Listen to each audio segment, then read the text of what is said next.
Покрај екзистенцијалните проблеми во кои се најде КТМ, смогна сили да ја лансира новата генерација на 390 Adventure. Овој патен ендуро кој предизвикува водоскоци и адреналин ќе биде достапен во две верзии диференцирани со буквите R и X, меѓу кои постојат големи разлики.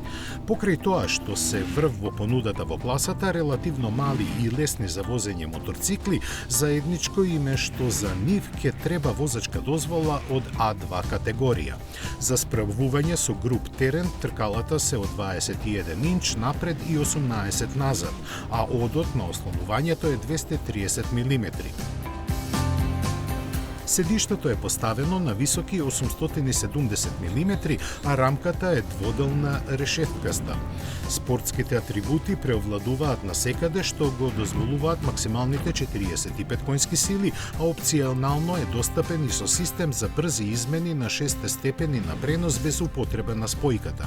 Значајно е и тоа дека сервисните интервали се поставени на нестварни за оваа категорија 10.000 километри, а цените стартуваат доста прифатливи 5.800 евра. Треба да се знае и тоа дека 390 Adventure е производ на индискиот партнер на КТМ Bajaj Auto, како и дека верзијата од 125 кубни сантиметри веројатно повеќе нема да постои.